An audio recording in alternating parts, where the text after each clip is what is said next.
Now, a dualist has to answer some hard questions. There are some difficulties with a dualistic position. They're well known. Then two of the most famous are as follows.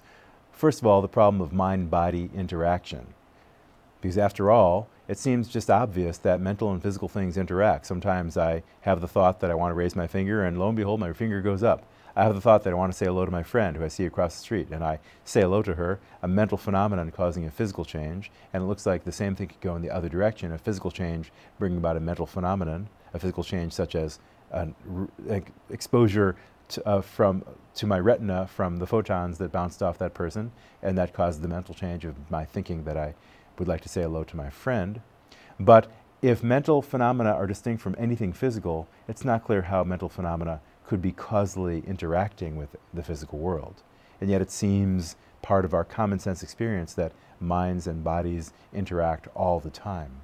So that's one problem. The problem of mind-body interaction is an issue that any dualist has to try to face up to. And likewise, it looks like, as part of common sense, I can often know a great deal about the mental states of others than myself. That is, for those people that I know fairly well or better, such as my spouse, my children, my parents, my close friends, people that I work with and have worked with for a long time, I feel like I'm reasonably confident in my ability to make ascriptions to them of what's going on in their mind. I know this person is angry. I know this person is jealous. I can see clearly on her face that she's experiencing some trepidation, etc.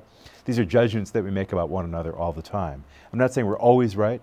I don't want to claim that we're never mistaken about these things, but we make these judgments with a fair bit of reliability, fair bit of confidence.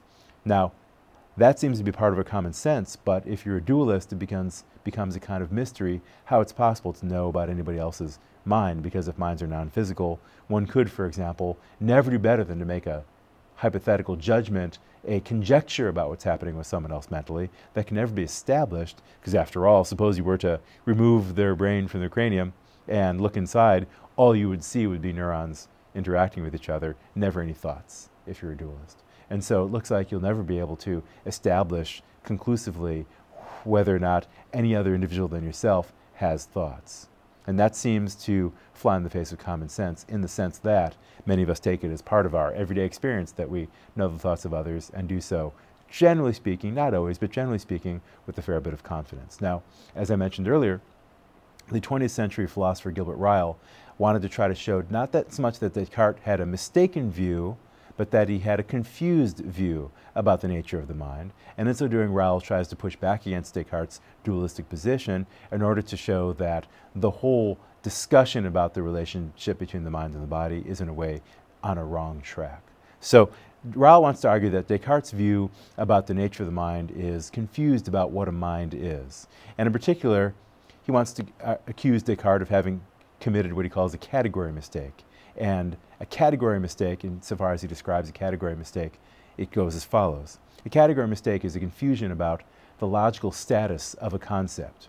It's a misunderstanding of the sort of concept that we're dealing with when we try to use it in our thought and discourse. So for example, suppose that your friends were talking with you about their plans for the upcoming summer, and they tell you they're planning on riding their bikes across the United States in search of the average taxpayer.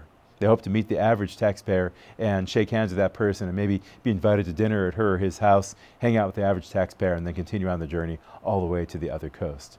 You might say, perhaps putting it very politely, I'm sorry, that's a nice idea. I hope you have a great bike ride, but I don't think you're ever going to meet the average taxpayer, because after all, the average taxpayer is just an abstraction, just a kind of definition of a mathematical kind that's defined in terms of all the taxpayers, the number of them, and the amount of tax that they pay or income that they earn. That's just a mathematical construction that doesn't correspond to anything in physical reality. Just as, suppose you were to have some relatives come and visit you here at the university, and you gave them a tour, you showed them the central buildings, you showed them the classrooms, the professors, the students, and so forth, and then at the end of the day, one of your visiting family members said, hey, you know, I had a great time seeing the buildings and the faculty and the students and all the people who take care of the campus and the sporting events and so forth, but I still haven't seen the university.